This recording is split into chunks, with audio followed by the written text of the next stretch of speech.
Je pense qu'on a besoin de rôle modèles et on a besoin que des acteurs ou des gens qu'on peut admirer pour d'autres choses s'emparent de ces sujets. Je m'appelle Vincent Le Goff, je suis responsable de l'antenne et des acquisitions pour Ushuaïa TV, qui est une chaîne du groupe TF1 dédiée à la préservation de l'environnement. Je suis ravi de faire l'interview Cut. Cutter, pour moi, c'est sensibiliser, c'est transmettre des valeurs positives et donner envie de changer, mais sans être anxiogène ni culpabilisé. Cut, dans mon métier, je pense que ça participe principalement de sensibiliser les gens à la protection de l'environnement et du coup à me poser tous les jours des questions sur la meilleure façon justement de transmettre ces messages aux abonnés qui regardent la chaîne, comment parler au plus grand nombre, quelles sont les façons les plus efficaces, est-ce que c'est en utilisant de l'incarnation, en utilisant de l'émotion, en utilisant de l'empathie. Donc c'est toutes ces questions que je me pose tous les jours, savoir comment sensibiliser le plus efficacement possible. Alors quand je fais ces actions de sensibilisation, je me sens utile. À la fin de la journée, même si on a réussi à transformer un peu la vision des choses de quelques personnes, et ben voilà, on fait un métier utile, même si c'est un métier de saltimbanque. Avec les enfants qui grandissent, tout ce qui se passe dans le monde, voilà, on se sent quand même un peu investi de quelque chose, une responsabilité. Alors ça prend pas, moi ça me prend pas la tête tous les jours, peut-être parce que je travaille sur une chaîne qui du coup me permet de transformer concrètement les choses. Mais voilà, cette idée de transmission et de mission, elle est quand même présente au quotidien dans ce que je fais.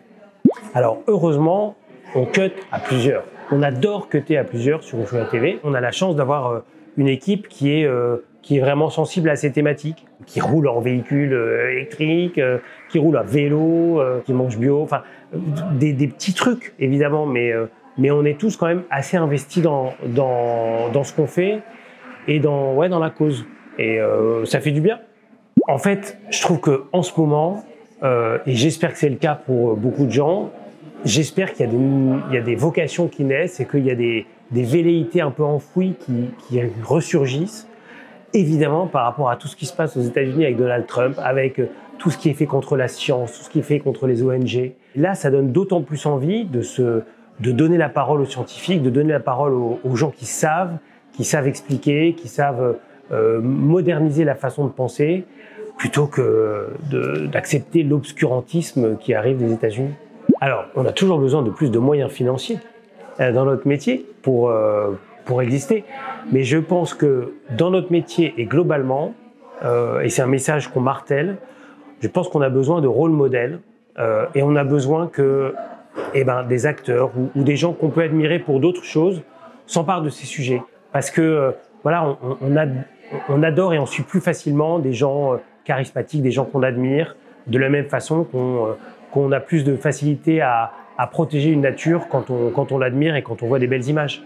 C'est sans doute le fait de se dire qu'on fait des documentaires, on essaie de réduire notre empreinte carbone, on essaie d'être le plus éco-responsable possible, on commence à labelliser des documentaires éco-prod, on va faire de plus en plus attention à la façon dont on produit les documentaires, dont on les monte. Il faut cranter petit à petit pour que l'empreinte carbone de tous les documentaires green soit à terme nulle. Et notre prochain plan Cut, c'est qu'on est en cours de labellisation pour un gros documentaire qui s'appelle Mare Nostra, qui sera diffusé en septembre sur Ushuaïa TV, qui reviendra sur le sommet de l'UNOC qui a lieu en juin, là, dans quelques jours, sommet sur les océans, à travers des portraits de personnes engagées. Et évidemment, faire ce doc, quand on y a réfléchi, on s'est dit ça serait encore mieux qu'il soit éco-produit.